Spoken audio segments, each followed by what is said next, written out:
ever been. And Rob, would it be in your top 5 or? Man, I'm embarrassed to admit that there's too many. It's gotta too be. many in the top 5. Like It has to be because before your night even started, it's probably the drunkest I've ever seen you. And then I know whatever mayhem went on inside that club had to. Yeah, man, with kids who get a pre-concerted.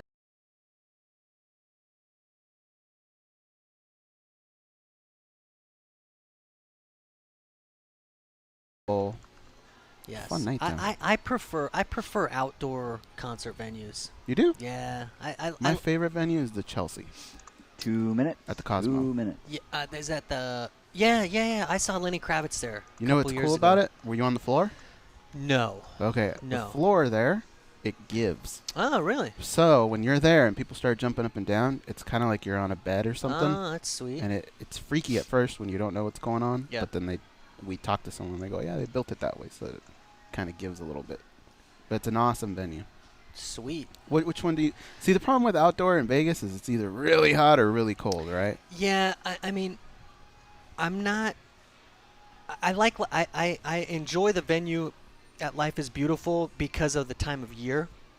You know, it's in October, so it's nice during the day, but it gets a little. I wouldn't even say cool at night, but it's you know, you could still wear a t-shirt and shorts or jeans and a shirt, but there aren't too many good outdoor venues here because you're right, because during the summertime it's too damn hot in the day. 1 minute. But I like the smell. I like a plastic cup of beer. I like stumbling. I like stumbling around. The beach I saw. I thought you just asked him the dumbest question in the world. Like, have you been to the beach? Oh, that's cute. We got a beach though. Yeah. No, I saw Candle. You're coming up in 30. Oh, okay. Couple years ago. All right, I'm gonna turn down these mics. We'll be live here in about 20 seconds. You're in the fridge, bro. What's up? Your Woo, drink. Candlebox. Since you brought something, I brought something for you. What?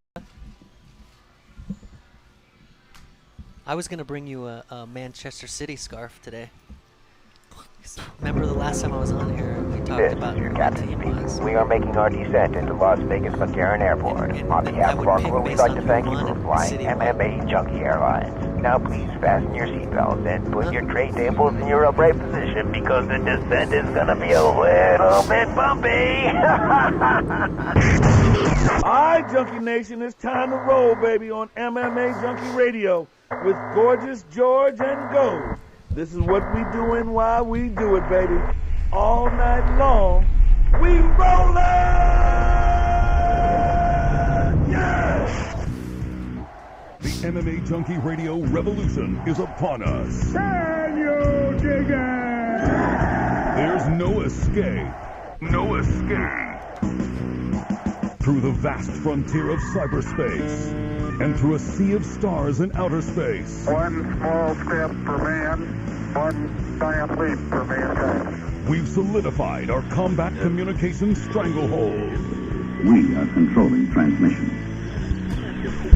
With the use of MMAjunkie Radio and SiriusXM satellite radio technology.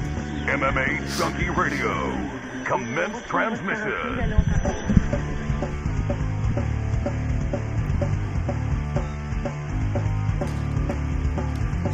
Live from MMAjunkie Radio HQ in the fight capital of the world, Las Vegas, Nevada. Here are your hosts, Gorgeous George and Goes. From the fight capital of the world, inside the Mandalay Bay Racing Sportsbook, you are listening to the MMAjunkie Radio Show. I'm your host, Gorgeous George. With me, as always, is the devious and dastardly Goes, or his co-host. Back east, handling all the producing duties. It's going to be Danny, sitting to my right, our co-host for the day. Noted MMA Las Vegas-based attorney, Rob Cardenas. What's up, Rob? What's up, guys? Thanks for having me. Thanks for stopping by. I really, really appreciate it. You know, I say it every time I'm on, but I love you guys. I really appreciate it. This is an awesome opportunity, and I love hanging out with you guys. Thank you, man. You missed a conversation and a half, George. Did I? Yeah. Yeah, it was really good. We were talking about 80s and 90s music and movies. And then that kind of went over to the Kings of the Mic concert over at the Hard Rock, which led to this funny story of when you had to pick him up. The time we it's Rob. So I tell her, why, thank you. And who's this young lady? And then, of course, the hitting on. I commenced to give her a head massage. And then what's funny is he told his cousin, he goes, hey, I'll see you later. And I don't know if we couldn't make room or if you wanted to separate yourself from him or what happened, but that was kind of funny, I think. I don't know. I was just messing with him. I thought it would be funny in my inebriated state to leave my cousin, his first trip to Vegas. Is he from he's from Knoxville. From Oxnard, Camarillo area? Me? Yeah. I'm from Lompoc, California. Lompoc. Well, that's the LPC, baby, 805. Right, but not many people know that city, so it's close to Santa Barbara area. Correct. Right? It's in Santa Barbara County. Yep. Okay. Yeah, but my cousin was from Knoxville, Tennessee. Oh.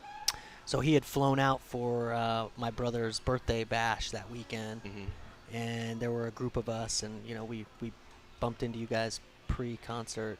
And you went to Memphis for law school, right? I did. So was that the Tennessee connection? You wanted to be near family, or did he assist in that, or is that just a coincidence? No, it was a coincidence. When I was finishing up my first 2 years of community college, my parents had moved to Memphis, Tennessee. Ah. And we were broke. I had no money. I had no real means of going to college or anything like that, and my folks were like, well, there's a university in Memphis, and I lived in a small town. I needed to get out of that town, and it's like, what the hell? So I packed up my car, and once my brother finished high school, it was like a semester, his senior year, he lived with me, and we packed up my little CRX and drove across the country.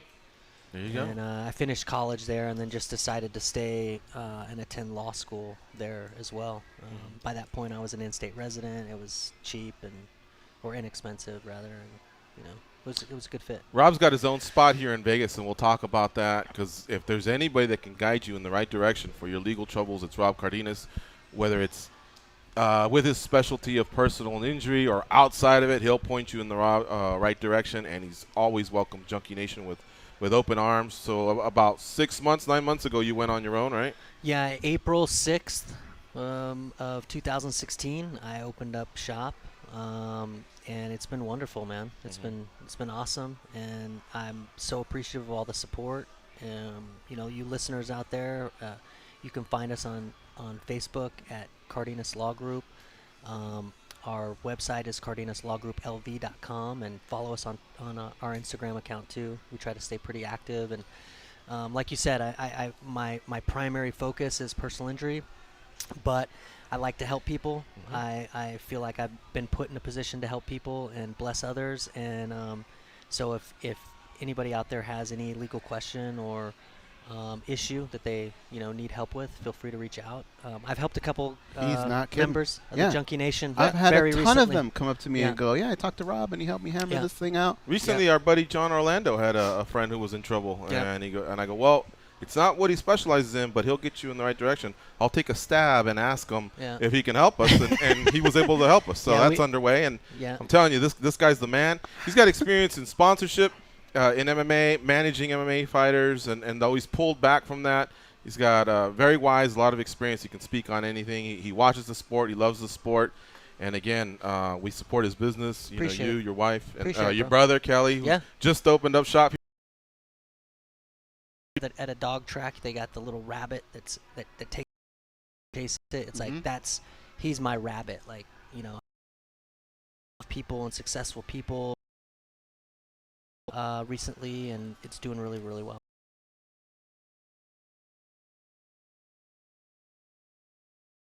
Oh, no?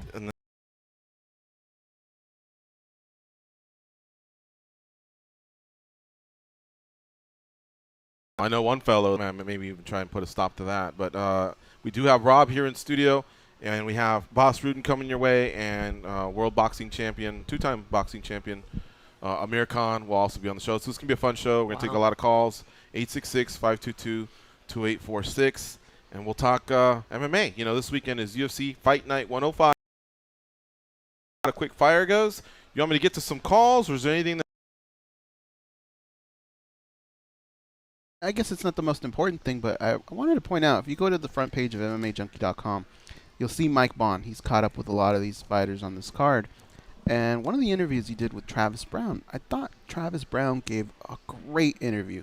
He matured. He had this maturity about all of his answers. He was real patient.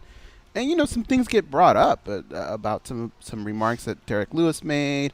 Of course, there's going to be the Edmund Tervidian question. Right. And he just handled it. He handled himself so well. I wish other fighters would watch that or managers would point their fighters in that direction and go, look, man, that's how you do an interview right there. And he caught up with Derek Lewis. He caught up with Carlos Barza, a lot of fighters. So please go to the front page of MMAjunkie.com and see some of these great interviews, because these guys do a lot of hard work, man. And really the fighters put out some good information there. So catch up with that. God damn, George. What do we got there? Yeah. I'm putting out a fire. Oh, all right. Jeez. Show me the match and the gasoline. Oh, I'm in. Yeah, let's go to the. Oh my God, the phone lines are blowing up. They are. Let's go to those. Let's get to the phone lines. Yeah. All right, we'll start with Jersey Mike. What's up, Mike? How you doing? I'm all right. It's Friday, so I'm better than fine. What about you guys? Doing great, man. Thanks for asking. All right. I just had 3 questions about the Johnny Hendricks fight this weekend. The first, how do you guys think he's going to fare at 185 going forward? Do you think it's a division he's going to stay in? Because I've met guys like Chris Weidman, and he's a big dude, and I've never met Johnny Hendricks, but he's listed at 5'9", I think. Yeah. And he seems small for that weight class, so I'm kind of nervous about that. Until we hear otherwise, that's where he's going to be, because he's proven that he just cannot make that 170 mark. But he's had decent success at that weight class. It's just not the most ideal place for Johnny. Johnny needs to be a 170. There, he's the bigger guy. He's the guy that's muscling people around. 185, probably not. I mean, think about what the guys. Just think about that road to the title and what you have to put together. What kind of a streak? That's going to be very difficult, man. Yeah, I think you summed it up perfectly. Look, I'm anxious to see what happens this weekend, but Kelvin Gastelum is very similar to Johnny Hendricks with the size of his body and what he would give up to the normal guys. I'm talking about walk-around weight, because they only weigh 185 for a couple hours, and then they all rehydrate. Some of those guys get back up to 210, right? 205. Hendricks can say he walks around at 2 or 210, but when you ask him as a welterweight, hey, what are you at? He'll go, I'm a fat 210 right now. That's not his normal walk around. He's chubbed up. You know what I mean? So let's see what happens this weekend, because he may come through, and all of us will sit down and say, wow, kudos, hats off. But I think what's going to happen is, if he gets by the next one, then maybe something happens with the next one. But I just don't see a title run there, man. Those guys are big guys. Example, what he pointed to, man, there is a step up with each weight class, right. And it will matter. It may not matter in this one much, but it's going to matter in the future one. So if he's all about collecting a paycheck and competing, great, because he's already become a world champion. He's a 2-time NCAA champion, so that guy's reached high levels. But if he really wants to make a run at another UFC title, it's not going to be at 185. No, I think that this is, like you pointed out, this is an ideal matchup for him at, it's his first fight at 185, given the size. Mm-hmm. But I think beyond that, independent of what happens, win or loss, I mean, I share in your thoughts. I don't see him being ultra competitive at 85. And to get to be competitive again at 170, he's going to have to be super disciplined. You know what's crazy about the sport, though? Take the champion at 185, Michael Bisping. You match him up with Johnny Hendricks. It's not like Johnny Hendricks doesn't have a shot in that fight. Sure. He could put up a good fight in that fight. Sure. Look at the NFL. Take the champions, New England Patriots, and then maybe go down the rankings to somebody that's like number 15. They don't got a shot. That's what's great about our sport. Everyone's got a shot. Yeah. Except the Niners. Yeah. It's just if it's the road to the title. Right. That's the trouble. The road is almost impossible. Anybody, once you get in there, anybody has a shot. But, yeah, it's the road to the title. When you have to go through a bunch of killers, right. That's the tough part. So we'll see what happens this weekend, though, Mike. Well, watching Johnny Hendricks fights, I can never really break down that fight, because I always want the best for Johnny. So I was wondering if you guys could break that down for me at some point during the show. and give me some better insight, because I just think Johnny's going to go in and wrestle him, round and pound to win every time. And All then right, buddy. come Monday morning, I want to know what the best case and worst case scenarios are for Johnny. Okay. I'll take that over. Thank you. Well, I don't think he'll get cut off a loss. That's your worst case I scenario don't know. most of the time. There's been a lot of cuts lately, man. Mm-hmm. I wouldn't be shocked. He's probably commanding a pretty good salary. He's on. He's maybe 2 losses and he's gone. But he's on pace to make weight. Yeah. Right. So the first hurdle is making weight, and then if he's competitive, then I think he's okay. But if he comes in, even if he does make weight, which he should, but comes in and is kind of lackadaisical like he's been in the last couple, that's where I'd be concerned. It'd be 4 straight, guys. Yeah. Haven't they weighed in by now, by the way? Now they're doing the early weigh-in. Oh, who's that handsome devil? Let's see here. Anything about the weigh-ins, guys? No, you got it. This one's not on Saturday. Oh, it's it's on Sunday. My bad, Sunday. All right. So, I hope we answered all his questions. If he wins, he'll just probably say, I told you. He'll keep fighting at 85. But I keep championing for 65 and 75 to open up. I think he'd concede and say, I can make 75. But 85 is too much, and apparently 70s just depletes him. All right, let's go to Ryan in Sacramento. What's up, Ryan? Oh, gentlemen. I hope you're having a great Friday. I know I am, thanks to Scott Coker. Hats off to Bellator. Heading into a holiday weekend, folks have 3 days to play with, so if someone's halfway inclined to watch a fight this weekend, they're going to watch. And if you had to pick just one, it's got to be Fedor versus Mitrione, right? And I think that goes for casual fans because Fedor's a legend, easily the biggest name. And for hardcore fans, they probably know UFC headliner Derek Lewis has only been defeated twice the last 3 years, and one of those was who? Matt Mitrione. If that was intentional on Bellator's part, that's brilliant. But real quick on Lewis, because I love him, did you know his 8 wins the last 3 years are more than Junior Dos Santos, Ben Rothwell, and Josh Barnett combined? Are we sure the Black Beast not a top 5 heavyweight deserving of a title shot? That's a good point. The problem in his last fight, he didn't look great. Right. He looked okay. He looked good, and he's one that point that out himself. Yeah. That's what I like about him. And he knows there's improvement. Win streaks are nice, but you also have to beat the relevant guys at the top. But he presents a good question.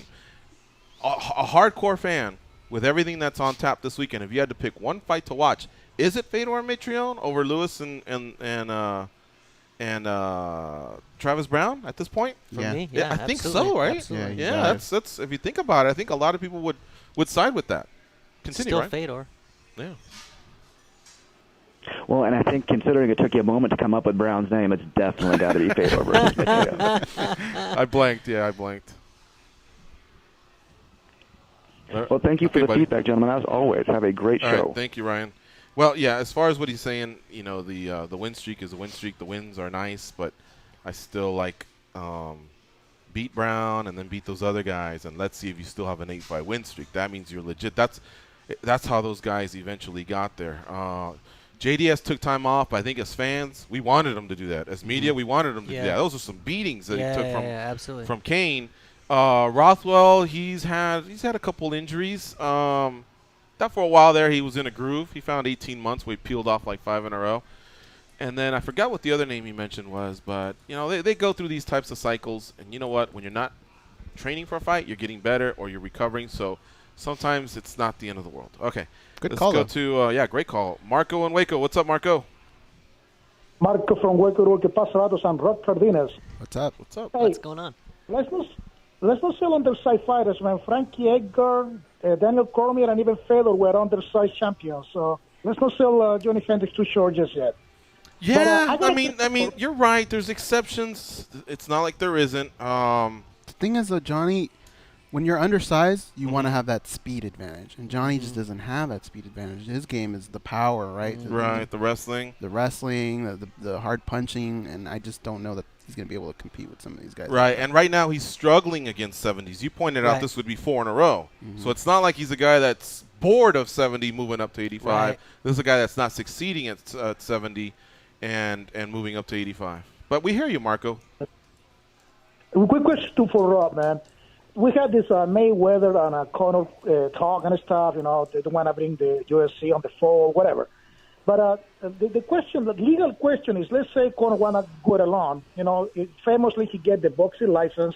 This will be a boxing match, and they will call out the Ali Act, because under the Ali Act, boxers get that protection. Since he got a boxing license and he's going to a boxing match, how would that play out on court, man? Because he also got the contract with the UFC. So I want your expert opinion on that. We'll let you guys carry that next time. Thank you, Marco. Do you want me to address it now? Mm-hmm. Yeah, well, I mean, it is a unique situation, and the Ali Act certainly would be implicated, but Conor has an exclusive promotional agreement with the UFC. Mm-hmm. In order for him to compete in any combat event, including boxing, the UFC is going to have to sign off on it, given the contractual nature of his relationship with the UFC. So, I mean, I think, all the things that I've been reading, it's really exciting. I mean, it would be really an awesome event to see. But, these things are going to take time, and this thing is taking the necessary steps that heading. Mm-hmm. One of the major hurdles, if not the last hurdle, is going to be getting Dana to sign off on it and agree on it, because absent that, I just don't see him being able to do it without the UFC's blessing. Conor has countered that other UFC athletes have participated in other sports outside of MMA, and most notably submission grappling. Most of the time, those fighters were allowed to do that. Like, let's say John Jones recently. Right. It's because they weren't able to compete in MMA for one reason or another. Correct. Mostly it's, I guess, drug suspensions, things like that. However, they allowed Brendan Schaub to do it once, and he was an active MMA fighter. I think what's going to hold it up, Rob, and you can correct me if I'm wrong, is if he's not being allowed to compete in MMA, then I believe he may have a case, whereas all they have to do is extend a bout agreement saying you're lined up to defend against this guy, and I think that whitewashes his opportunity to use the Ali Act. Yeah, I think you make an excellent point, and then I would follow that up by saying it's finances and dollars. And those other situations you mentioned, the UFC didn't stand to benefit on multiple $1 million level, where, I mean, Conor is their, I mean, I know that the organization doesn't like to hear it, but he's their cash cow. Mm-hmm. He's a major draw, and they're going to want a piece of that action. So it's not just a matter of, okay, we're going to allow you to do it, but they're going to want a piece of that pay-per-view as well. Right. And so I think that's really where the issues are. Off of what you've just said, but it's finances are going to dictate too. It's money, man. I think it can happen. I do too. It's just the UFC will have to be involved. That's Absolutely. all. That is all. Absolutely. But now that they crossed, I thought was another hurdle the other day, was when the NSAC said, that they would look to sanction a bout between a 49-0 boxer versus an 0-0 boxer. I was like, wow, I couldn't believe that. Right. Because I thought one thing they'd say is, well, technically the matchmaking here isn't fair, Right. but they even left the caveat, when there's money to be made, things tend to work out. I was like, wow, okay, if that's working out, then they've crossed a hurdle. Listen, everything's subject to negotiation, and if it makes dollars, it makes sense, and that's exactly the types of things that Conor has said, and that's exactly the types of things that Floyd would say. I mean, if it comes down to everybody agreeing to the dollar amount, then it's going to happen. I mean, it is. If I'm the UFC, I don't let it happen. I don't either. Here's what happens. I don't either. If he goes out and he makes that gigantic payday, yes, right? Is that going to be worth your little cut that the UFC would get from it? Is it going to be worth what you're going to have to deal with from that guy going forward? I would rather him get smaller paydays here in the UFC, but stagger them from my company, than him come back and possibly hold out and make things a mess. He's going to ask for more money. But he's already doing that now, presumably. Okay. Somewhat, yeah. But I agree with you. If I'm UFC, hell no, I'm not allowing it to happen, because it's not financially in our best interest. Even if you can make $100 million, and your dude with those big payments that are due to the loans that they took out to purchase the UFC. Possibly on a short term, it's of benefit. Right. Okay. But long term, I think you run into the issues that Go's just raised. But then you also run the big risk, and I think the real probability of Conor getting smoked or beat. Now that part I would say, I don't think there's as big of a drop-off as some people would say. I think people can separate the two and go, well, he went against the best. He's never done this before. Back to being the one-time champ. He relinquished, and let's march on. But he's brilliant. He's brilliant about that because his entire career has been based on that, right? But he recovered from the Diaz loss. That's what I was going to say. Look, you lose to Diaz, what happens? What do you want from me? I'm not a 170 guy. Right. I'm a featherweight. Yeah. You lose to Floyd Mayweather, what do you want from me? I'm not a boxer. There's always an out for him, and I think that's what makes him so smart. And there's a little bit of that goes, which is kind of like what we would do, but there's a little bit of him manning up. He really does come out and go, the better man got me, and that's why he also commanded respect for owning up on the day of the fight to Diaz. Waited about a day or two, a week, I don't know. I don't have the timeline in my head. And then he started coming out with, other stuff to start to build the new one, as to why he lost. He didn't manage his energies or whatever, But I like that head on that night. He did it, so he gained a lot of respect. And yeah, there are some cards to play with that as well. Yeah, but I do agree with you. I think that is a big concern for them. I mean, if he wins, good God. Does it happen? Imagine? Does the fight happen? Yeah, I'll give you all of 2017. You think it happens in 2017? In 2017? I don't think if it doesn't happen in 2017, I think the ship sails, right? I think so. Yeah, because at some point it either makes sense or it doesn't. Yeah, he's going to have to defend 155, and there's just good chances that he might not even get past that. And then at that point, would Floyd even want it? Who knows? But do you think I'll give you through all of 2017? Does it happen? No. Goes? I've been saying no for the longest time, so there's going to be a giant egg on my face if it does. So I'm just going to stick with no. Okay, I'll just go with yes, just to be the contrarian, but I kind of think no. Yeah. Do I want to see it? But luckily, no one pulled a gun out and put it to my head where I really had to give my true answer. But let's keep going here with the calls. Up next is Steven in Connecticut. Hello, Steven. Hey, what's up, guys? What's going on? What's up, man? Nothing much, dude. Hey, I just want to call in and spread the word that March 18th here, we got World Series of 35 coming up, and I believe the main event on that card is that heavyweight title fight between Blagoy Ivanov and Sean Jordan. Yeah. Yeah, dude, I'm excited for that. So I'm just wondering if you guys could do a breakdown of that fight for me for like 3 reasons here. One being that I'm not really that familiar with Ivanov. I saw him play. I believe it was Josh Copeland. That was like his last or second to last title defense. Beyond that, I don't really know anything about the guy, so I'm not really sure how he matches up. Secondly, Sean Jordan, man, I think people sleep on him because I think he's like in the big leagues, one of the most athletic heavyweights that I've ever seen. And I know he got cut from the UFC recently, but that brings me to my third point here, which is that if you look at his losses, most of his most recent and big league losses are all the big names. He has Ruslan Magomedov, Matt Mitrione, Gabriel Gonzaga, and Chet Congo. But on the other hand, if you look at his most recent wins, he's got Pat Barry, and I believe these are all in the UFC too. Pat Barry, a knockout of Jared Cannonier, who's just fighting Glover the other day. A hook kick TKO of Derek Lewis, which not to mention, who do you see in the pro heavyweights hook kick TKOing people, just to mention that. And Ashley Gooch. So, like I said, man, I'm just curious how that matches up and what your guys' thoughts are on that fight, but I'll take it off the air. So, okay. Thank you. Thanks, Steven. All right, so I have Blagoy's resume here. He's only lost the one time, and I just needed to check who it was. It was Alexander Volkov, who was a Bellator champion at one point. I know that back in the day they marketed him as the guy, the last guy to beat Fedor in Combat Sambo. Then he got in some problem outside of a club, was in a coma, got stabbed or some shit.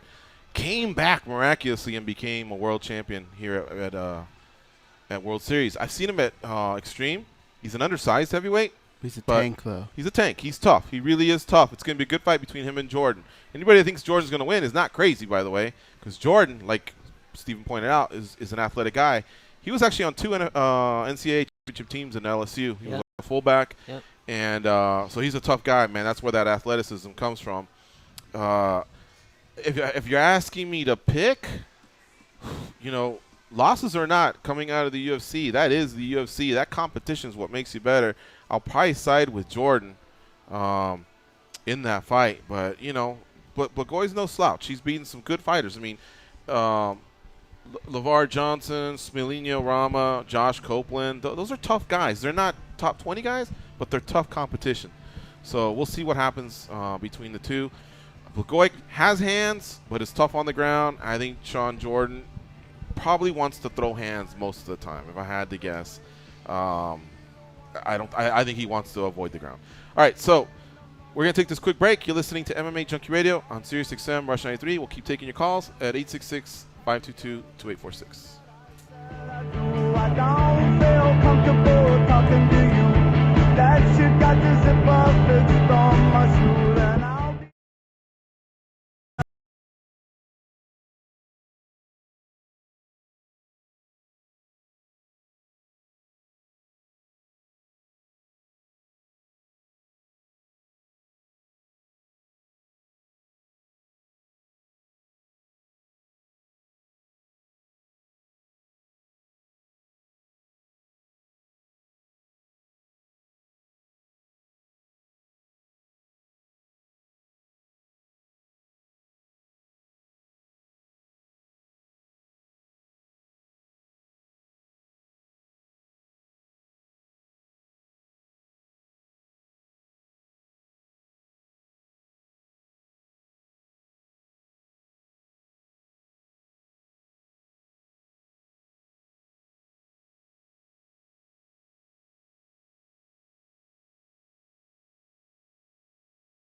tights and just walk around it. Damn. That's That'd be fun, right?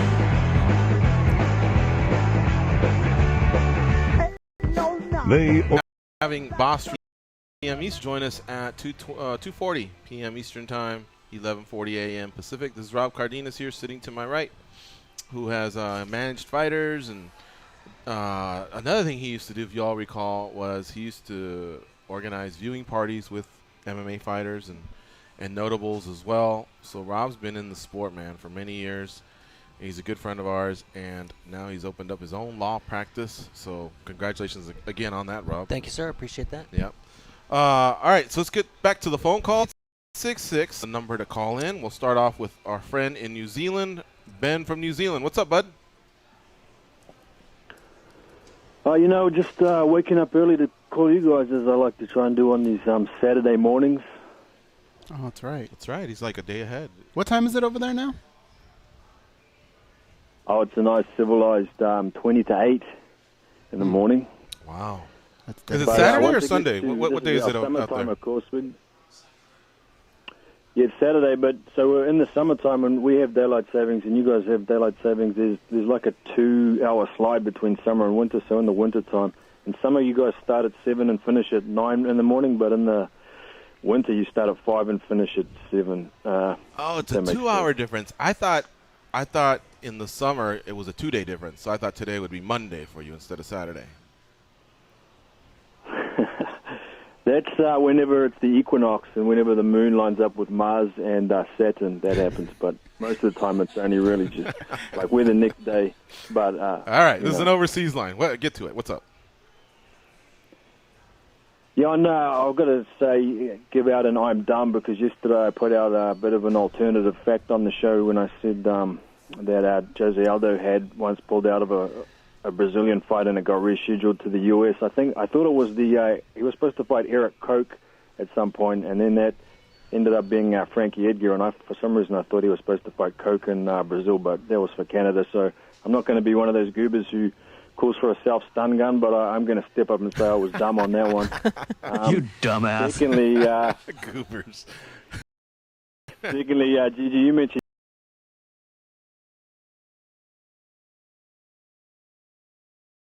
I'll try and peek at it around.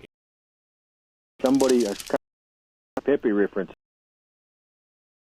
Revasale Club, and there's this thing that it's because it's in Canada. Maybe the reason that Edmund's not going to corner him is not that he's switched. It's not that Travis has switched to Lund. I mean, Lundell's been his coach for ages, but he's got Ray Seppo there. Maybe it's something to do with the fact that he's in. On an interview goes.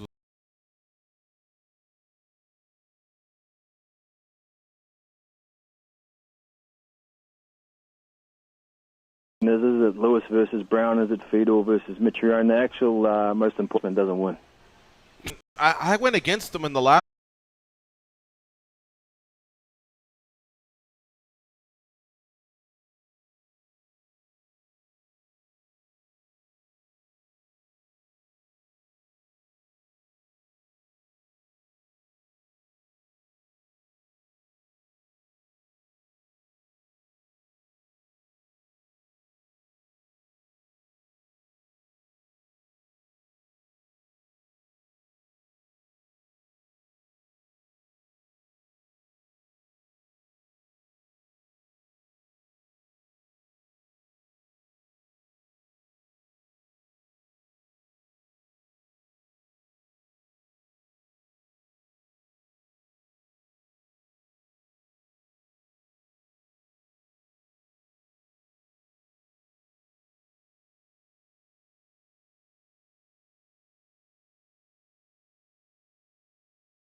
I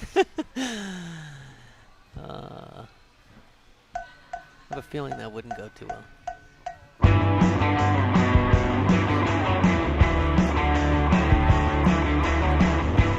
King Kong has a lot of shit on them. Like a lot, especially Goes. Here, Gorgeous George and Goes. Okay, before the break, I said I'm going to say something on Tim Sylvia. Okay, Rob. Yesterday, Sorry. I'm just kind of perusing the net a little bit. I get these emails that lead me to Twitter or to stuff that the UFC or Bellator is promoting, and a lot of Pornhub. times, that too. A lot of times I'm just like, yeah, whatever. I just scan it real quick. But in this instance, it was UFC Fight Pass, which I should dabble on more than just looking at live fights. Every once in a while I'll go back to break down like a main event or something. But they have some original programming that in the past I've enjoyed. Well, I wasn't sure if I'd like Where Are They Now? Because I feel like we track them one way or another. It was. The first one was Tim Sylvia, actually. And the reason I hit it was because Tim had an acrimonious split from the UFC. He even wanted to fight towards the end when he got on a winning streak over at One Championship. I think they were headed to Maine, and Dana said no. So Dana held on to some feelings he had towards Tim when Tim left the UFC for Affliction. So I figured if they're doing a Where Are You Now, is Tim going to trudge the line of like, fuck the UFC or whatever? Right. He didn't. He was real classy. It showed him with his kid, and I guess he's got a hunting show in Iowa now that's successful, and he kind of just went over the fights. And as he went down, it was so cool because I've seen so many of those fights. The arm break with Mir, and then We were there for that. The trilogy with Andre Arlovsky. And I've told our audience, I go, if you ever, the loudest shot I've ever heard, a strike, one of them, because by now there's been others, but one of the loudest one was Andre Arlovsky socked Tim Sylvia in Anaheim. Yep. I mean, we were sitting probably like not on the row, not on the first riser. Well, the first risers goes about 20 rows up, and you just heard like pop, like someone just stole on someone's jaw, and it was Arlovsky hitting Tim. Tim fell down, so obviously everyone reacts. And this was back when Tim was hard to really root for. Like, he was just the big white boy, kind of like bully. He wore his belt. A lot of people just didn't like him. He wasn't easy to like either. Very cocky. So I think half the arena rose up, like, big guy's going down. But got to give him credit. He got up. They had another exchange. He caught him with an uppercut, finished him with some ground and pound, and fucking everyone went nuts. Even if you didn't like Tim Sylvia, you went nuts because these two big dudes just hit each other hard. And one guy just outdid the other one. But so I saw that, and just hearing Tim talk about it was pretty cool. And so each episode seems to be about 8 to 12 minutes. Yeah. They do it very well. It's quick, doesn't mess up too much of whatever you're doing. A lot of people have attention spans, and they don't want to invest more than 3 minutes. But I really enjoyed it. So I give a plug to the UFC Fight Pass. Where Are They Now? I did Joe Stevenson. Did you do Tate Fletcher? I didn't do Tate Fletcher. I did Joe Stevenson, Tim Sylvia. I was about to click on Pete Spratt, but I'm going to probably do that over the weekend. And Marcus Davis was another good one. He lives in North Carolina now. He lived in Maine forever. We got to know him very well, so it was really, really cool. That's it. All right, let's see here. We have a minute and a half, so we can't get to these callers just yet. When we come back from the break, we'll get to John Pierre from Miami, the Clearwater Beach bad boy, so Florida's in the house. Dean from – how about –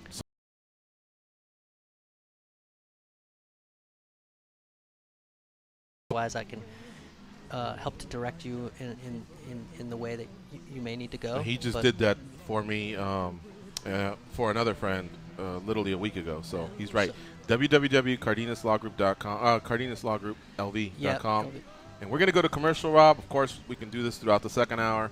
I just want to get as many of them out there as possible because you're a good guy and you really do great work, and you've helped a lot of junkies. So thank you. I appreciate it. All right, so we're going to get to these calls when we come back, and then we'll talk to Bas Rutten and Amir Khan. Lots happening here on the MMA Junkie Radio Show. One more time, that number is 866-522-2846.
Vicky's or? Yeah. You want number or email?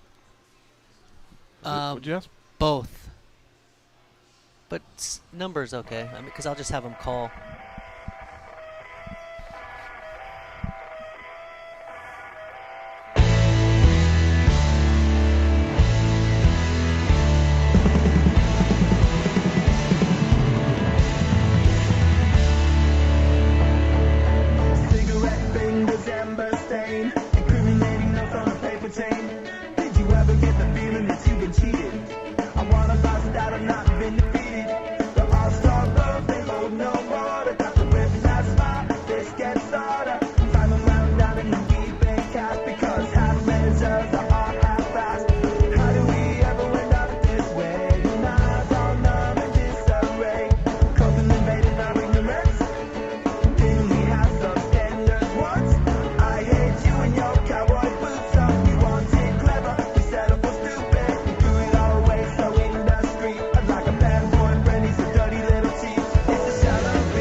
Here we go. Second hour of the MMA Junkie Radio Show. You know, I thought I had missed it, so I'm starting us off. We're just so funny, Danny. We were having a discussion while we were picking songs. I was saying I kind of just want to find one that doesn't ever drop. I wasn't paying attention. I just knew it had gone a while, so I figured I better start talking and getting things going because I'm getting some info here for Rob.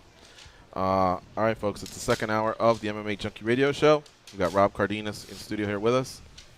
Rob, one thing I want to ask you before we get to the callers is, has the discovery phase started in that class action lawsuit with Fitch, Couture, and those guys, Kung Lee, Nate Quarry? You know what? I'm not entirely sure. Yeah. I don't really know. Isn't that when things were going to get interesting because the books were going to be opened up? Yeah. Well, I mean, there's going to be a lot of motion practice in regards to that.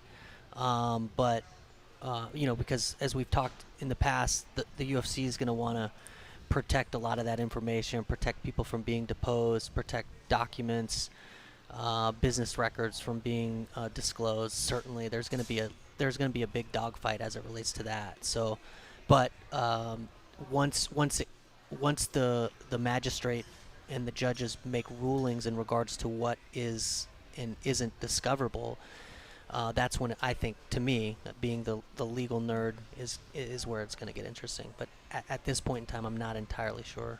Go ahead. Sorry. How long does the process take when WME is saying, we want to purchase this UFC, but we know this lawsuit's out there? Right. How long does it take for them to for the UFC to explain to them, this is what's going on, this is what we believe will come out of this case? It seems like a lot of information to take in. Yeah, I mean, you know, you have to believe that there was an incredible due diligence period, particularly given the amount of money. How about that? You know, so, I mean, that's why it seems to me like they're not very worried about it. Yeah, because for them to undertake something like that. This is the one time you don't want to buy them because they have everything going on with weight cutting and PEDs and the fucking concussions, lawsuits. You know, fighters are asking for more money. I think this is the one team where we would have said, let's let things die down before we purchase this. Yeah, but, you know, they must feel pretty comfortable in their position. They have a huge war chest, which, you know, does impact the litigation process, unfortunately. But, yeah, I mean, you know, clearly there had to have been some forensic analysis, some legal analysis. There are a lot that went into, you know, from an accounting standpoint, from an exposure standpoint, you know, as far as what the odds of you know, getting the bell rung. So there's risk, but they clearly looked at it and said the risk is worth it, you know, to move forward. So they have to feel pretty good about it. And listen, they've done really well up to this point, you know. This may sound like a stupid question, but should that lawsuit not go their way, all the money that was used to purchase the UFC, can it go back on the original owners? I know that they're still part owners, but once that sale is made, is that money just gone? Can any of this be retroactive to them? To whom? To Zuffa? To Zuffa? or did they inherit that every part of that lawsuit? Meaning, is Zuffa on the hook potentially? Yeah, for anything. Well, it depends on the agreement, the purchase and sale agreement. Was there an assumption of all outstanding debts or risks or potential things out there, or was it they were buying everything, including almost an as is, like you're purchasing a vehicle? So it really depends. I hate to always give the lawyer response of going back to what the agreements say and what the contracts say, but really, I mean, that's really what it's going to come down to is, the interpretation of the agreements to the extent that is an issue. Was there an indemnification provision? Was Zuffa agreeing to indemnify the buyers moving forward? I have a feeling that they did their due diligence. They purchased it with the understanding that risk or litigation was out there and pending, and they purchased the risk. All right, that's what I have a feeling. All right, we're gonna take some calls right now, but I have to say, when Mike Bond interviewed Derek Lewis, did you see how he stopped this close from saying Captain Save-A-Ho? Yeah. He said Captain Save that thing or something He goes, like that. Captain Save-A, you know what I mean, or something. Oh, man, I was laughing my ass off. All right. Now, this is either John Perry or John Pierre. I think Danny may have goofed. Let's see who it is. What did he put? He put John P-E-R-R-E. Okay. So it's either John Pierre or John Perry. The Y should have been in there instead of the E. We'll know right away, right? Because if he's like, Sable Bleu. Right. Hello, John Perry. How you doing? Hey, yeah, it's John Perry. Don't worry. Should there be a Y at the end of your name? No. It's spelled P-I-E-R-R-E. So you're John Pierre. Yeah. It's French, but it's like Canadian French. So Danny, why'd you forget the I? Danny had to step out for a little bit. Oh, he did? Okay. All right. This is our chance to bust Danny's balls, so that's why I'm going for it. All right, what's up, John Pierre? Hey, I just wanted to ask about Johnny Hendricks's legitimacy as a fighter, right? Because ever since he wasn't able to use IVs, he's been on like a losing streak, and he was like on a podcast talking about how beneficial it is. So it's almost like as if it's a performance-enhancing drug, except it's pretty, it's not like scandalous, Right. And since he hasn't been on them, he's been on a 4-fight losing streak, and well, so what he was saying was it helped him to recover. So either way, the weight cut sucked. But once he went through it, the recovery, he wasn't able to get to 100%. He felt like he wasn't hitting people as hard because he just didn't have that. He was also very shutting down as well. That's the scary part. Exactly. Yeah. Once I read that, I was like, Lombard's a 5. So. They both hit hard, but I would say lately Lombard, although he's lost, he's still hitting. He's still cracking. I mean, Johnny's last KO win, I think, was either 2011 or 2012. So for us to use that as part of a breakdown when he really hasn't been doing it as much, that'd be a little foolish. But, yeah, I don't know, man. I see similarities in him and Dan Henderson, right? An elbow, and then he finished up with some of that power. Reviews like a minute short or something like that. Are you talking about when the fighter comes out for their little mini post-fight press conference? Yeah, those scrums. It's like cut like a minute short or 2 minutes short sometimes, or sometimes like little clips, and it's like I have to go find another video. I'll pass that on to our editorial and see. But thank you for sharing that with us. Yeah. All right, see you. Okay, cool. Well, thank you, guys. Later. All right, let's go to Dean in Georgia. What's up, Dean? Gentlemen, how's it going? Rob, welcome to the studio. Than's, buddy. Appreciate it. You're one of my favorite in the studio guests. I really appreciate that. Thank you. You raised the consensus IQ to about like a 20 with those two guys. That's for me.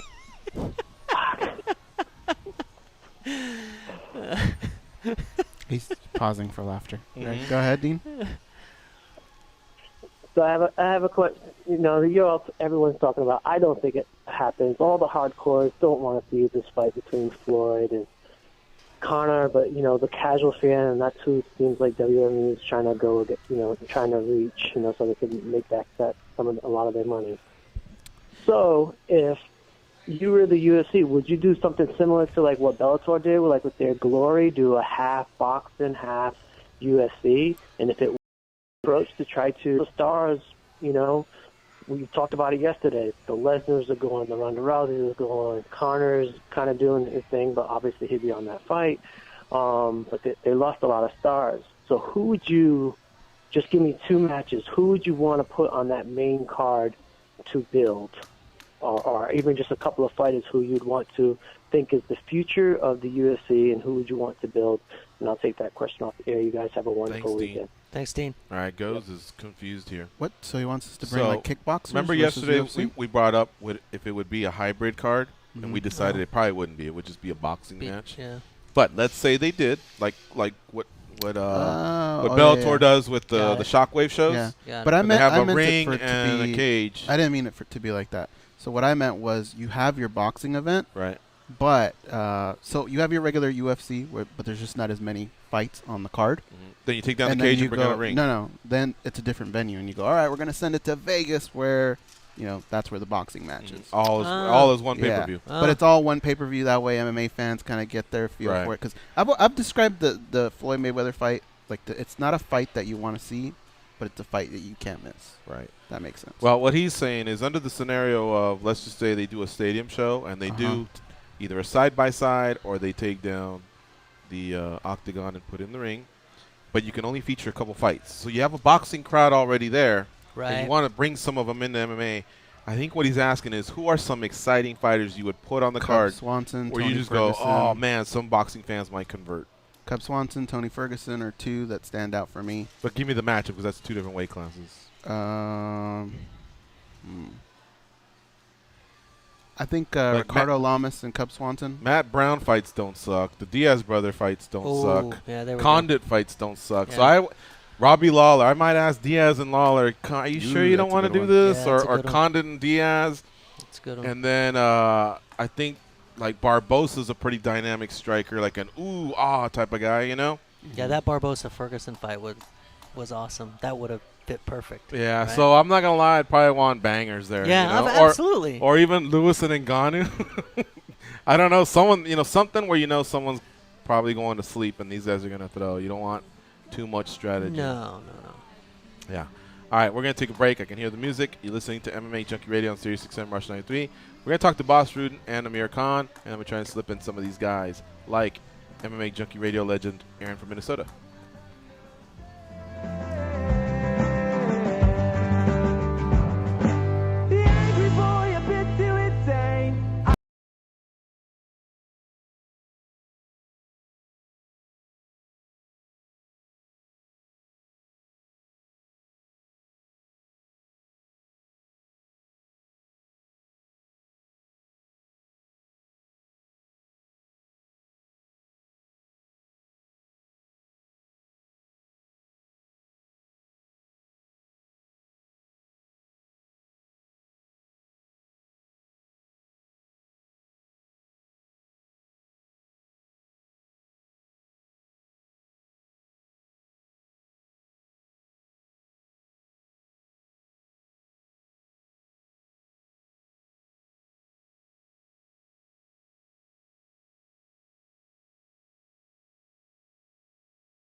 Hey, idiot! Yeah, you. Can you please tap that rather large fellow on the shoulder and tell him it's time for more MMA Junkie Radio with Gorgeous George and Goes? Thank you. Rob, you know how we were talking about lyrics that didn't make sense? Yes. I used to think that they said, "Can I pass away?" Let's talk to Aaron in Minnesota right quick. What's up, Aaron? How you doing? Hey, I'm good. How are you guys doing? Good, man. Hey, real quick about the gathering. Goes. How about like Big Jew? Is he coming? Jamoan, Nick Abbott? I mean, some of these old school guys. Have you talked to any of those guys? I'll tell you, 2 of those guys may be on the fence. One of them's out for sure. Okay. Who's out? Yeah, it'd be cool to get some of those, cool. guys So Nick's that considering meet it again? in every year. Oh, cool. All right. Yeah. That's a good call, Aaron. I like those guys. Regarding the Mayweather fight, a lot of MMA fans hate it. I think, like, I've really become a selfish fan. I don't care what people think of the sport. I don't need to white knight the sport. I don't need to make excuses. Like, I just want to be entertained at this point. I don't care about ratings, none of that, because I know the sport's not going anywhere. So just give me good fights. This is, like, the best thing that could happen. I don't care if it's going to be a one-sided match. I just can't wait for all the smack talk and the build-up. I mean, just imagine how big this is going to get. McGregor, in his build-up to fights, it already gets huge, and this is just multiplying it times 100. I think it's going to be awesome. And to be honest, I don't know how many more fights McGregor is even going to want to be in the UFC. It seems like every fight he's like, taking longer breaks in between fights, not defending his title. So, I mean, let's get this in when we can. What do you guys think? Well, I think that's probably going back to the point we talked earlier. That's the UFC's fear, is that if he does take this fight and makes $100 million, Why would he fight again? Why would he fight for $6 million? Right. Exactly. So, I mean, I agree with you that I would love to see the build-up and the hype and the weigh-in and all. I mean, all of the press all of it would be awesome. But that, from a organizational standpoint, if I'm the UFC, I'm fighting this tooth and nail. Aaron, we got to move on, my man. I squeezed you in, but we got to get to Bas Rutten. So thanks very much for the call. You got it. All right, we'll see later. You. All right. So Aaron from Minnesota is a Junkie Radio Hall of Famer. But Bas Rutten's a UFC Hall of Famer. Rob's probably a Hall of Famer in studio. Exactly. Hey! We're the only 2 idiots that are in the Hall of Fame. Yeah, we're in the Hall of Shame. Hall of Famer at Chipotle. Bas Rutten, who's the co-host on Rutten and Ronaldo podcast. He's also going to be a guest starring in Kevin Can Wait on Monday, 8 Eastern and Pacific. That's CBS. Check your local, affiliates. I know it's Channel 2 back where we're from in the SoCal area, or Channel 8 here in Las Vegas. We talked to Chris Weidman, who is also in that episode. He was Police Officer Nick. Bas Rutten returns as Kevin's neighbor, Rutger. Joining us now is UFC Hall of Famer Bas Rutten. What's up, Basito? How you doing? Bada bing, bada boom. What's up, guys? Doing great. How you doing? Great, man. Welcome back to MMA Junkie Radio. You're on with Gorgeous George and Goes, and we also have Rob Cardenas here in studio with us. So we're anxious to see you on Kevin Can Wait, man. You're really one of those athletes that has transcended sports and entertainment. Whether it's movies or TV shows, you really, really have delivered. And I'm telling you, I've seen a lot of athletes fall flat on their face. They just can't do it, but you can. Appreciate that. Thank you. And I think this episode you're going to have a lot of fun. I mean, Chris was great again. As he was the first time. I actually tweeted about it when I saw him on TV. I go, man, that was his first acting job. He did much better than I did my first acting job. I can tell you that. And just to work together, man, with Kevin and the whole team there, and with Chris, we had a great time. What's the difference between a movie and a TV? Like, whether it's just preparation, nerves, or just the way the day of filming is conducting. Is there anything that stands out, and do you have a preference? Movies, most of the time you get a script, and that script you kind of stick to. This is a comedy, a sitcom, so it goes from, for instance, on Monday you have a table read. That's just where all the actors sit at the table and everybody reads their part, and it's where the writers are, everybody's present. so they know, and you deliver the line like you're going to deliver it in the show when you start acting. So they can already figure out what is funny, what is not so funny, what can be better, and so the next day when you get a script, the storyline will be the same, but your dialogue's completely changed, and then the next day after that, it's changed again, so there's a lot of changes that happen in TV and especially at sitcoms because they want to make it better and better and better. It's almost like mixed martial arts, you learn more and you use more techniques, and that's the same in this area, I guess. But for the rest, it's pretty much the same. Like when Here Comes the Boom, I had it. I remember when we went in for the week rehearsals, I didn't need the script. I was already. I knew everything. I worked out so hard on it. But with this, you're going to go like, okay, the next day suddenly it's a completely new script. So you have to get used to that. But once you just roll with the punches, it's just fine. A movie sounds like a lot of fun. A lot of kids grow up thinking, God, I'd love to do that someday or whatever. But, God, when movies flop, you can just tell, like, the celebrity, the actor, the athlete, or whoever did it wants to separate themselves from it, because you just never know how it'll go. Now, obviously, some directors just fucking always knock it out of the park, or whoever writes these scripts. But, like, when you're already headed towards a TV show that involves Kevin James, it's impossible for that to suck because that guy's all he does is hit comedies, I mean, so you just know that there's going to be, a lot of your friends and family that tune in are really, really going to dig it. So I think now, I'd rather, if I ever did something like that, would probably rather do a TV show than a movie. How about you guys? Oh man, that's tough. I guess it depends on the role. Yeah. But I think maybe a movie. A movie? I would even take like just being a pizza delivery guy, but in a really good movie. I'd go TV. TV? Yeah, just because the possibility of syndication and right. Yeah, it just seems like it could live on longer. Yeah, that said, I sat through Titanic the other day. Anyway, what do you have for Bas Rutten, our guest here on MMA Junkie Radio? Boss, it's true what George says. When we watch you act, you really seem like a natural out there. So my question to you is, if you would have never made it out here to the U.S. and you stayed in Holland, do you feel like at some point acting would have come across the table there as well? Would it be something that you would have liked to do? Yeah, I hope so. I would guess so, but I don't know if in Holland if there's real money in that. It's a real tiny country. People don't realize it's 17 million people. And it's not like when you hear those actors, the big name actors, they make money, but the normal guys who are on TV, well, they all just want to be on TV and they get some money. But I would have loved to do it. I did these comedy martial arts shows already. With a buddy of mine, with a couple of different guys, and that became pretty hot in Holland and in Europe, actually. We got on Dutch TV, we started coming on European TV. So we already were messing around with people, doing martial arts. I choreographed fight scenes, and we let things on purpose go wrong, so it would be more hilarious than all the other demonstrations, because if we would do it, for instance, at an event with karate guys and taekwondo guys and people with sticks, and they were all serious. And then when suddenly our act came, and we start doing our martial arts, we start messing up on purpose and doing funny things, and that's what people really liked, because it was so serious, everything, and then we were the only act who wasn't serious. Yesterday I asked a question to Chris Weidman and I completely struck out, but I know Boss won't let me down.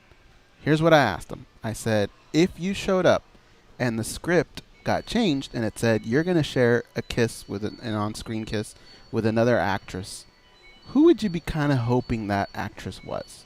Can you give me a name, Boss? Is there a secret crush you've had? And give me any name, man. Yeah, and this is what Chris said, by the way. Chris said, well, I'm married, so I can't answer. So he totally laid an egg. But how about you, Boss? Come on.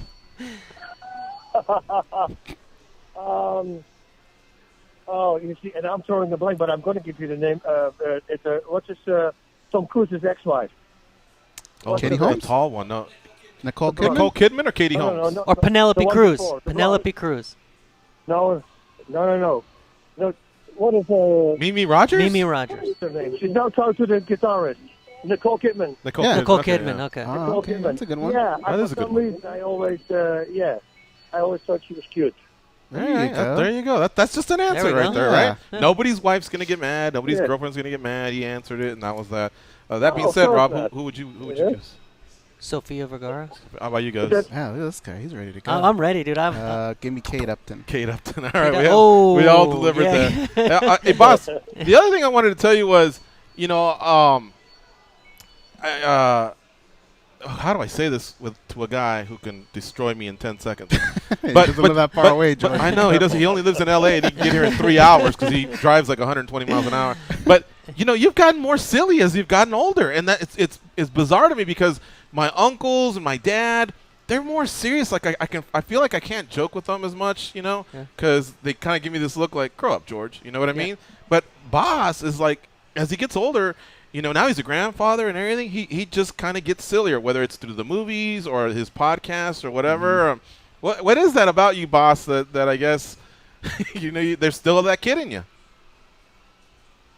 You know, I think it's important. I think, you know, to let the kid in you live, you know, and it keeps you young, you know, and as long as you can be serious at the moment you need to be serious, that's a great thing. But pretty much all the time, you know, if we're hanging out, for instance, if people would film what goes on in Kevin's room with Chris Weidman there and all the other guys there, it's nonstop stand-up comedy. It's like everybody's cracking jokes. It goes on the whole time.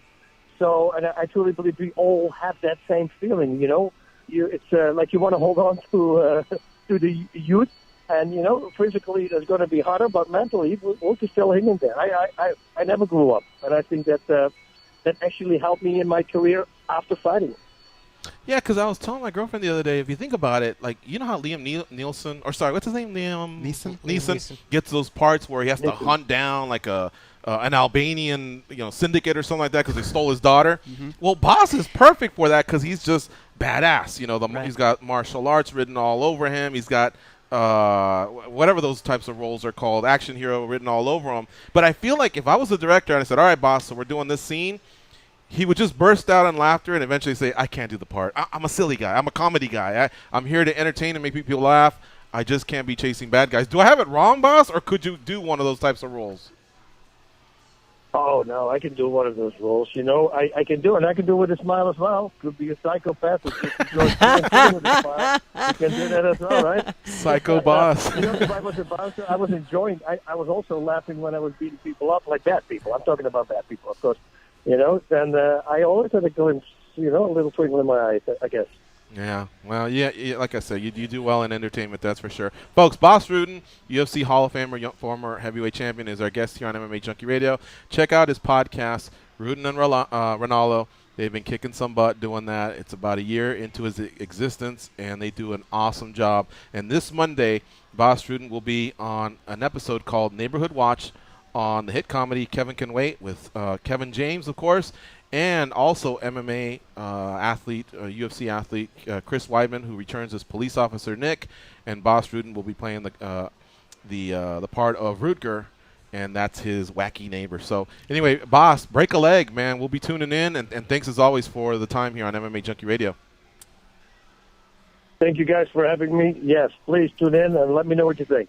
Awesome. You got it. All right, take care. Have a nice weekend. All right. See ya. Yeah, guys. You too. Take care. Bye-bye. That's Bas Rutten, one of the best out there, man. He comes in our studio, and we have a great old time. And how about the time hilarious. when, you know, when Kevin Randleman had passed away, Bas came to Las Vegas along with Mauro Ranallo, and you know, it was a sad weekend, but it was a celebration also of Randleman's wife, and we got Randleman's life, and we got to hang out here in front of the studio having a good time with both those guys. Till really late. They honestly are a laugh a minute. Dude's cool. Yeah, Real very cool. cool. All right, so how much time do we have, Danny? We did the 2.5 or the 5er? I forget. We did the 2.5. We did the 2.5. You want to take the 5er right now? Let's take the 5er, and then when we come back, I think we'll have a minute or two to talk to Proteus, and then we'll get to our Amir Khan interview. So you're listening to MMA Junkie Radio on Sirius XM Rush 93. Stay close.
balance. Him, now with Ali. Right. Now with himself. You're the best, man. You guys They are the can best. drink Mentos-flavored Diet Coke without their stomachs giving a single Well, am I wrong? fuck. That's what They he are said, right? Gorgeous George and Goes. And this is MMA Junkie Radio. Allie's the worst, too. She cheated on him with a UCLA football player. Remember that? And she busted up his car. She went from being totally chic to totally geek fast. She sure did. Rob Cardenas in studio here with us. This may be one of the last chance we get some plugs in.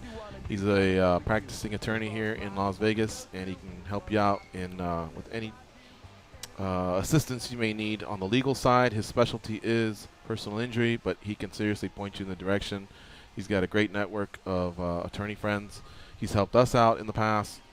So for more information, it's CardenasLawGroupLV.com. Follow him on Twitter at CardenasLawLV.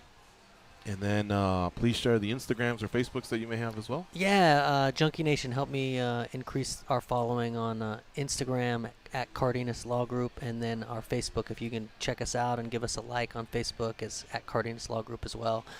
Appreciate the support and love, and as always, I can't thank you guys enough for allowing me the opportunity to come in here and talk about a sport that we love and just hang out and chill. And free consultation too for anybody that's in a pickle. Yeah, for Junkie Nation, and I've been fortunate enough to be able to help a couple of your listeners out recently, and it's all about what they do. No, I'm just kidding. I'm glad you did that. No, but it's really like, it's a small way for me to pay back what you guys have done for me over the years. You guys have always been very gracious to me, and your listeners have always been very wonderful, and I'm very appreciative of our friendship. You be out for the Junkie Gathering? I'm hoping to be there. I really am hoping to be there. That's a no. Well, the Memorial. A yes would have been fuck yeah. No. With a fist bump. No. Memorial Day weekend is tough because my daughter always plays in tournaments out of town. Mm-hmm. But soccer you have a tournaments. good balance. We just talked about this. I know. But this year, I think they're scheduled to be in Denver that weekend. So it just depends. I mean, if When do you guys leave for Denver? We leave for Denver probably Thursday morning. Well, we may be able to squeeze them in Tuesday, Wednesday. Stuff goes down then. It depends. Playing flag football against Extreme Couture. Oh, really? You got any skills? Dude, I was high school quarterback. Really? Were you really? Yeah. Really? Yeah. Yeah. Oh, wow. I can go back to my. It's funny. I can go back to my hometown and. The quarterback's the one that throws the ball, not kicks the ball. You were a quarterback? No, I was. Just because, I mean, you're not tall, and most of those guys are just big dudes. No, I. Weren't you homeschooled? No, believe it or not, I was starting varsity quarterback junior and senior year. In my my senior year, our team was ranked number 1 in CIF. With Napoleon Kaufman? Napoleon Kaufman was our crosstown rival. They remember him? He went to the Raiders and went to one Washington. of the longest necks. Him and Merton Hanks. Washington. They squashed us both years that I was on varsity, and but we made it to the semifinals of CIF my senior year and had a good run, and he must have wheels then. That's our guy then, right? Yeah, he's not like the 6'4" guy that throws it 70 yards in the air. So no. He must have some wheels. Were you like an option quarterback? Or? No. No. Were you Doug Flutie? I wouldn't say I was that good, but Okay. no. When by the time I graduated, I had set the season, all the season now passing you're records. fucking yanking our chains. And Is this all? I'll look it up.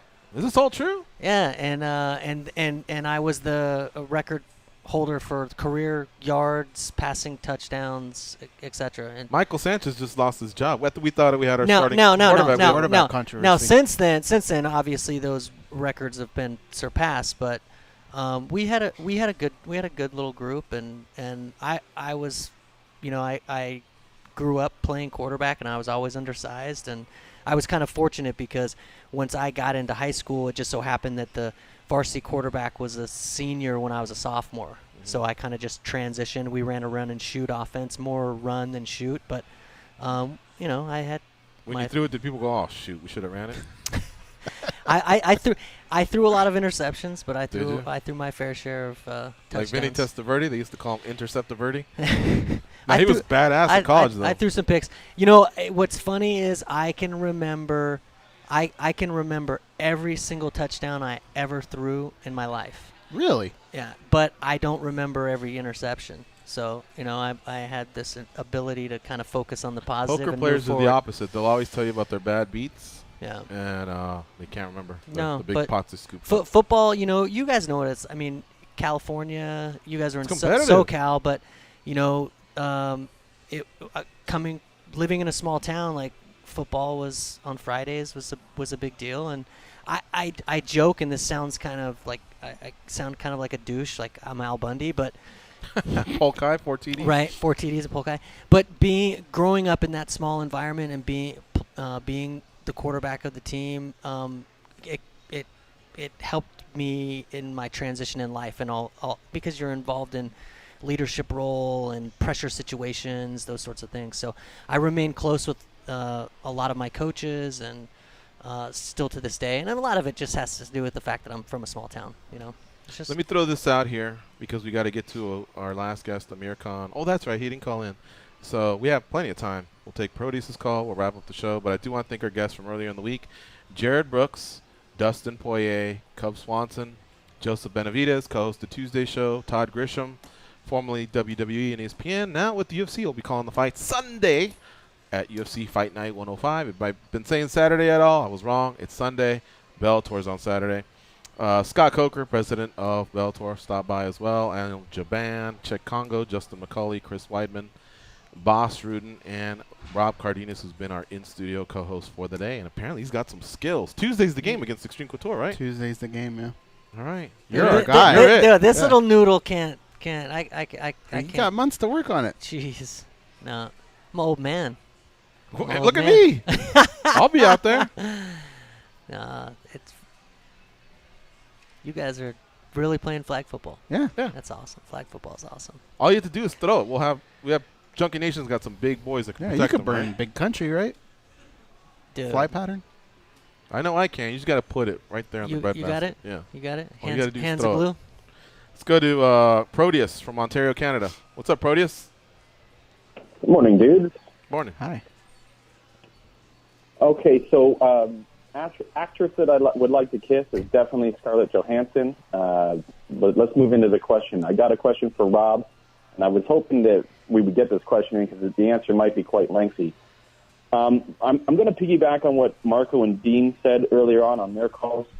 If the UFC does do this boxing fight, and especially if they make it a boxing/MMA fight, does that set a legal precedent in your mind to bring the Ali Act into MMA? I'm not so sure. It brings it in as precedent. Maybe some persuasive argument at a later date. But again, I go back to if it happens, it's going to be because the UFC gives its blessing and financially benefits on a significant level in doing so. But I think that is a very interesting argument, and it's a legal issue that would take a lot of time to be decided. And I don't think that Floyd and/or Conor would wait around for that battle. In other words, I think if it's going to happen, it's going to be with the parties sitting down at the negotiation table and working it out. And if somebody wanted to raise that at a later date, that the Ali Act should come into play as it relates to MMA, I think that the opponent to that argument would be, well, this was a limited exception, and there were certain circumstances that that the UFC agreed to. But I don't know. See, and that's exactly what I was looking for, because it's an interesting question. And if the UFC does go through with it, I don't, like you just said, I don't think that it's going to benefit everybody right now. But it's interesting that you said that that's a good argument that could be moved forward to help fighters in the future. Absolutely. So, very interesting. I mean, I think that there are a lot of, there's a lot of interested people. Obviously there's fans that are interested in the fight, but people like us, listen, we're talking about it right now. I mean, I'm interested in all of the peripheral issues and the back issues and how it takes place and what the long-term ramifications are, and economically what the ramifications are from a promotional standpoint, from a fighter standpoint. Could it open the gates for other people to do something like this? I mean, Conor is really the one guy, one person in the sport that has the power to effectuate change. I mean, he really does, because he puts butts in the seats, and he's a pay-per-view magnet. I mean, as important as the front side is to all these legal docs, you like to see the backside. Oh yes, Boom. the backside. Yeah, that backside. Yeah. Proteus? Okay, guys, I'll leave you guys on this. The question is to each of you. Spotlight fight of the night. It could be on either card, not what you want to watch the most, but a fight that you think would be very interesting and could be very interesting that maybe isn't on the main card and it isn't getting that much shine. Spotlight fight of the night. Thanks, guys. See you, bud. Well, Want to go first? I kind of gave mine earlier, but it is on the main card. It's the Thompson Pitbull fight. Mm-hmm. I think that's going to be a fun fight. I think Ricci and Felder's going to be fun because we got to know Alex, and I really like Felder. He always comes to bang, so it'll be great to see if Ricci can, with a proper camp and, I guess some enhancements to his skill set, can take out a guy like Paul Felder. I think that'll tell us if he's for real or not. But there's also another kid I'm rooting for, and I'm sure Goes will co-sign. Gaston Bolanos debuts in MMA, and he's a beast in the world of Muay Thai. He's Pat Miletic's favorite fighter. He told us that. So if he has any way of stopping the fight from going to the ground, or if he's got great enough ground skills that he can hang, look out, man. He might be a fun addition to 35 or 45, whatever he decides. He hasn't done it. He's also going to dabble with Bellator kickboxing, so I just think he'll have a good career either way. I think he's with the right people, and he's coming along at a slow pace, not rushing into anything. And he's got a good story too, the way he got into the sport with Kieran Fitzgibbons and finding a home and a camp and all that good stuff. He co-hosted a few weeks ago. If you ever want to go back into SoundCloud.com/MMAjunkie Radio or iTunes or Facebook, all the shows are archived everywhere, YouTube. Check it out. You'll really, really like that story, and just hearing a little bit more from Coach Kieran Fitzgibbons. Another thing I wanted to add was that Danny Garcia fight's coming up against Keith Thurman, right? Boxing? Yeah. Yeah. Boy, Thurman's tough, dude. If we had more time, I wanted to ask Bas about this, but we'll close this out as my final topic for the week. Paul Heyman makes things interesting.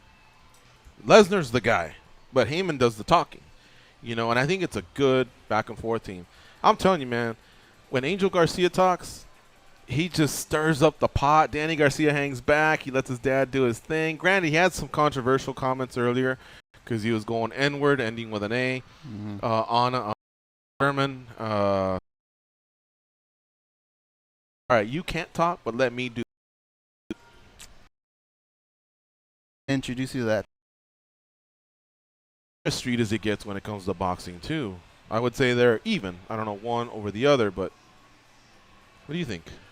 Well, I mean, the landscape of MMA and from a advocate standpoint has shifted a lot over the last couple years because of the Reebok deal and the lack of sponsorship opportunities, and so a lot of the perspective of the fighter is, manager or agent, what is it that you really do for me? Once that initial promotional agreement is negotiated and executed, or even an extension of that, because the sponsorship opportunities are very limited for most of the fighters. A fighter could look at it and go, what am I paying you a percentage of my fight purse for if you're not able to generate all this additional revenue? So, I still hold firm to the belief that every fighter, at a particular level, a Bellator level, a UFC level, needs representation, needs protection. But I think it's really difficult for managers to stay super relevant in the game. Fedor could use something like that, right? Yeah, or Aldo, you know, those quiet guys. But I will say this: the guys that you mentioned, those top level guys.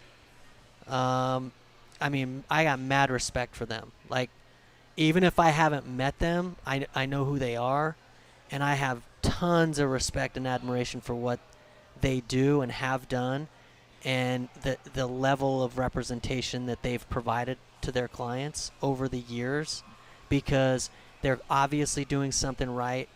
They're making money and doing a good thing on behalf of their client, but their clients are benefiting. So mad respect to them. I mean, but the landscape has changed, you know, because from a representative standpoint, if you take away sponsorships, if you take away the ability to generate revenue for them in the octagon, and now I'm just kind of focusing solely on the UFC, it becomes increasingly more difficult to maintain the identity as an asset to the person on their sheet as opposed to a liability. So again, mad respect to those guys that do it and do it well. And I even when I was involved in it, I still had tons of respect for guys like Ed and Butler and, you know, Malky. Again, guys that I know Ed personally, but some of these other guys I don't know. But to see what they've done over the years is amazing. So. All right. Thank you very much for co-hosting Absolutely. today. Absolutely. Got to do this more often. More often, yep. All right. That's Rob Cardenas. And thank you very much, everybody that tuned in throughout the week. Don't forget, we have Bellator on Saturday. We have the UFC on Sunday. We got writers at both locations with videographers, so there'll be a lot of coverage this weekend for both of the events. It's a Saturday and Sunday type of weekend in mixed martial arts. Tonight there is an LFA. It's Aguilar versus Jackson, and that's Access TV, channel 340. There's also a Cage Warriors tomorrow, Inman versus Amasu in London, England. It's Saturday morning, so we got you covered, man, everywhere. Check it out, and we'll be back on Monday, 1 p.m. Eastern, 10 a.m. Pacific, with another edition of MMA Junkie Radio.